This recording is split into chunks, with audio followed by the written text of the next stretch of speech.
Biaya tanam itu satu petak itu 100.000.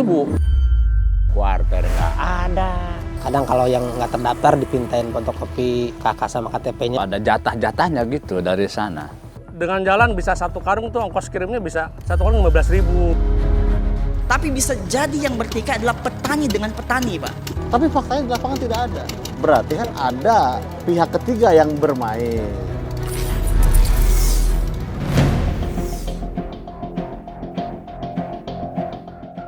Indonesia menghadapi tantangan besar dalam mewujudkan ketahanan pangan nasional di tengah proyeksi kebutuhan pangan global yang akan meningkat 56% untuk memenuhi populasi 10 miliar jiwa pada tahun 2050. Program lumbung pangan kembali menjadi fokus utama di bawah kepemimpinan Presiden Prabowo melalui 8 program hasil terbaik cepat.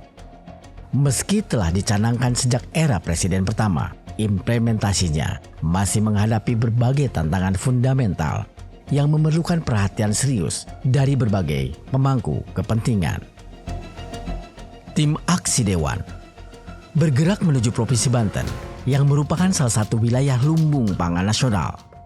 Hal ini karena beberapa daerah di Banten seperti Kabupaten Pandeglang dan Kabupaten Lebak memiliki potensi besar untuk menghasilkan pangan. Saya katakan Banten justru masuk kepada perhitungan di tingkat nasional. Ambil contoh, Banten sebagai salah satu provinsi penghasil beras tertinggi ke-8 secara nasional. Saat ini saya ditugas oleh Pak Gubernur hadir di sini. Pertama ingin memastikan bahwa Bulog Banten pertama harus mampu mengopkup beras petani Banten. Target Banten sampai dengan bulan April minimal 36.000 ton beras. Di Provinsi Banten, tim Aksi Dewan berkoordinasi lebih dekat dalam implementasi kegiatan Arif Rahman, salah satu anggota Dewan Perwakilan Rakyat Republik Indonesia periode tahun 2004-2029 di Komisi 4 Dapil Banten 1, di mana peranan wakil rakyat di daerah menjadi salah satu cara untuk menyerap aspirasi rakyat untuk dibawa ke meja legislasi. Karena hampir wilayah pertanian di Pandeglang Lebak ini kan kurang lebih hampir 80% ini daerah pertanian, perkebunan. Nah ini yang harus sektor yang digenjot oleh kita untuk diberikan program-program yang berkaitan dengan program pertanian. Jadi harus satu visi, satu pemikiran dulu supaya ke depannya wilayah pertanian yang potensial ini bisa kita kembangkan, akhirnya mendorong sektor ekonomi. Dalam informasi yang kami terima tahun ini, banyak diwarnai kekhawatiran, terkhusus untuk dunia pertanian di Banten. Pembangunan skala nasional, baik infrastruktur maupun bisnis ekonomi yang masif demi mengejar ketertinggalan dan mempercepat roda perekonomian daerah juga memiliki dampak terhadap luasan lahan pertanian di wilayah ini. Bahkan, serbuan perkebunan sawit semakin marak sebagai alasan potensi penghasil lahan pengganti komoditas padi. Berdasarkan persoalan-persoalan tersebut, maka tidak disalahkan kalau Banten saat ini telah memasuki situasi darurat agraria.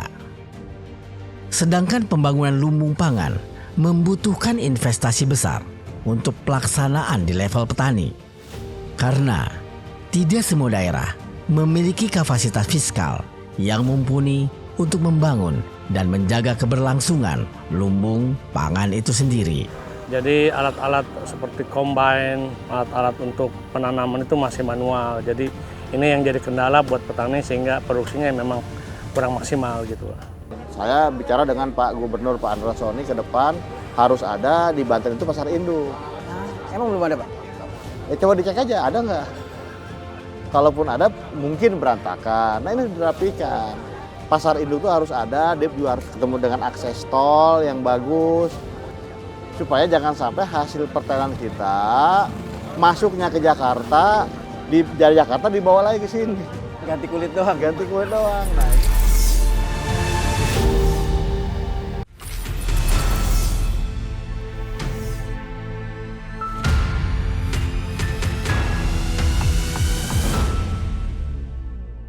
Banten menempati posisi ke-8 sebagai produsen padi nasional.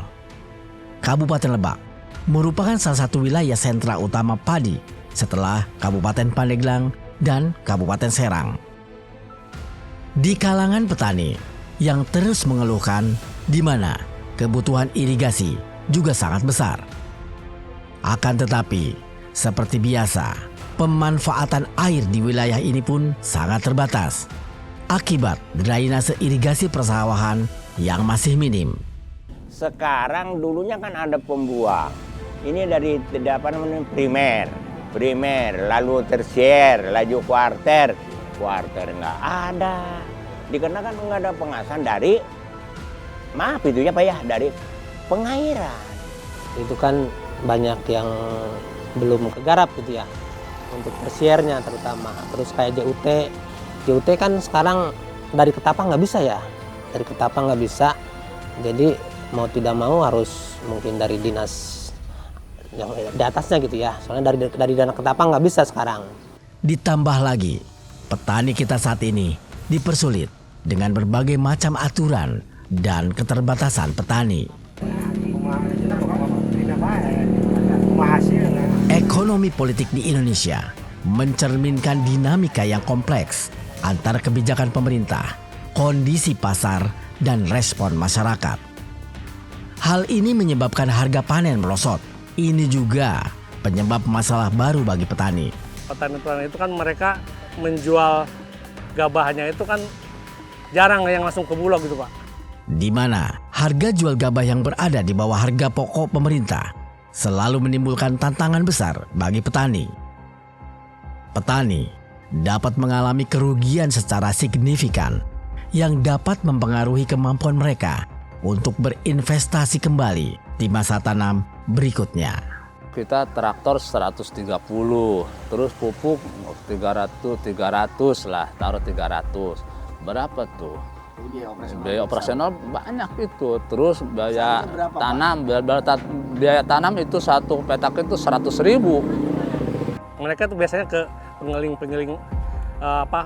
pabrik-pabrik padi yang kecil-kecil gitu ya, yang dekat dengan sawahnya, sehingga mempermudahkan untuk ongkos kirim juga gitu. Dulu pemerintah daerah di Pandeglang terutama punya program nanam porang. Nah, benar. Semua petani mengeluh, bingung jualnya kemana Pak? Dibilang. Tanam bisa? Tanamnya bisa, jualnya nggak bisa. Kadang-kadang kan lokasi sawahnya itu dengan jalan bisa satu karung tuh ongkos kirimnya bisa satu karung 15.000 gitu. Bahkan lebih gitu kalau yang terlalu jauh gitu. Ditambah lagi sengkarut penyaluran subsidi pupuk, di mana masalah yang ada adalah tidak meratanya pemberian subsidi pupuk di sejumlah daerah. Keluhan petani yang penuh iba. Dalam peribahasa Sunda, ada yang dikatakan ngajerit maratan langit, ngoceak marapan jakat. Begitulah kecewanya petani, yang artinya menjerit menembus langit, menggali menembus bumi. Di mana harapan berubah nasib dan kehidupan selalu pupus dan tidak pernah kesampaian. Petani tetap hidup melarat dan langsa, di mana jebakan kemiskinan tak berujung pangkal, tetap mewarnai kesehariannya.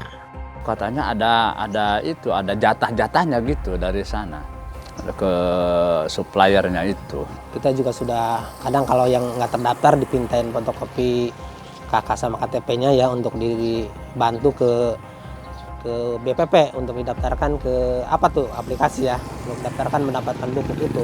Ada yang belum dapat Pak. Sebetulnya asal petani itu dia bisa tergabung di Gapoktan, kelompok tani, dan dia sudah terdaftar di RDKK, ya sebetulnya bisa dapat pupuk subsidi itu. Terkait masalah informasi pupuk itu mungkin ada beberapa yang tidak sinkronisasi, karena untuk saat ini alokasi pupuk di Banten itu sangat berlimpah. Oleh karena itu saya berharap kepada kita semua agar memantau dan mengawasi penyaluran pupuk ini agar tepat sasaran.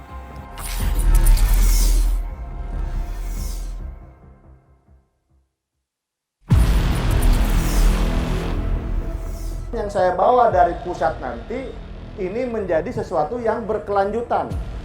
menjadi program yang berkelanjutan. Keberadaan wakil rakyat di parlemen menjadi krusial untuk melakukan intervensi pada pemerintah terkait temuan dan kondisi di lapangan yang terjadi.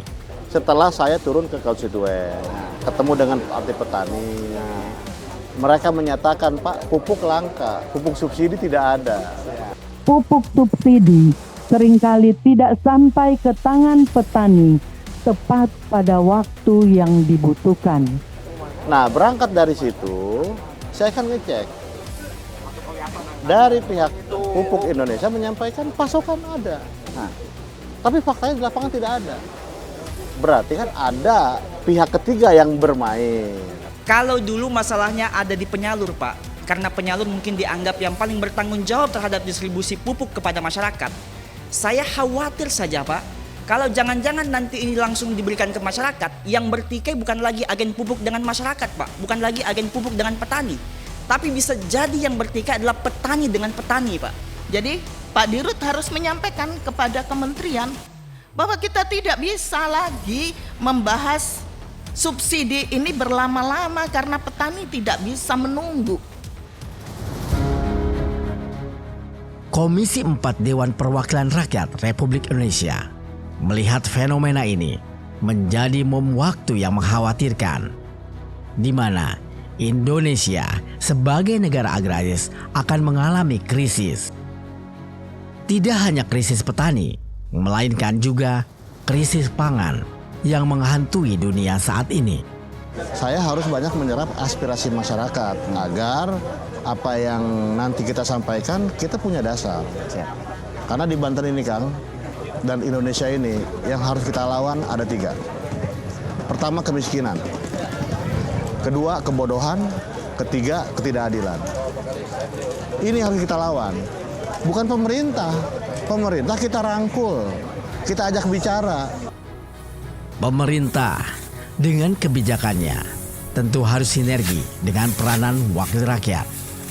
Berbagai keluhan, cemoohan, bahkan cacian pada wakil rakyat saat ini tidak akan menjadikan sebuah batu sandungan untuk tetap memperjuangkan hak-hak rakyat petani Indonesia agar bisa merasakan hasil keringat mereka selama ini. Subsidi ini betul-betul dapat meningkatkan produktivitas hasil pertaniannya. Nah, kalau produktivitas hasil pertaniannya meningkat, kemudian pada sisi lain juga pengeluaran biaya operasionalnya turun karena disubsidi oleh negara, kemudian juga bisa mengurangi biaya kehidupannya karena pupuk disubsidi. Nah, dari situlah kami berharap bahwa ada peningkatan pendapatan, bisa meningkatkan produktivitas dan hasil pertaniannya. Ya, inilah maksud dan tujuan untuk menuju kepada masyarakat yang lebih sejahtera. Bukan soal kebijakannya, tapi siapa yang berada di balik kebijakan itu sebenarnya yang memiliki andil besar dalam melaksanakan regulasi terbaik untuk rakyat. Berbagai kebijakan dan regulasi terbaik dari Senayan melalui pelaksanaannya oleh pemerintah diharapkan menjadi ladang pahala putra-putri terbaik bangsa di parlemen. Karena hanya dengan mengawal undang-undang pro rakyat melalui pengawasan, legislasi, dan anggaran, kebutuhan kaum tani di Indonesia akan terpenuhi kesejahteraannya. Pelaksanaan pupuk subsidi yang menjadi persoalan sekarang kita sudah mulai dipotong mata rantainya, yaitu dengan lahirnya Perpres 6 tahun 2025. Perpres 6 tahun 2025 ini menunjukkan bahwa motong mata rantai yang begitu besar, yang begitu panjang, sehingga harapannya satu, bahwa distribusi pupuk ini sesuai dengan kuota dan wilayah daripada produksi pabrik masing-masing, sampai dengan titik distribusi sasaran ini benar-benar tepat. Bahwa kita punya daerah yang subur, punya sumber daya masyarakatnya juga, pertama ya harus berakhlak, ketiga ya kita punya keyakinan bahwa kita ini sebagai bangsa yang akan maju ke depannya.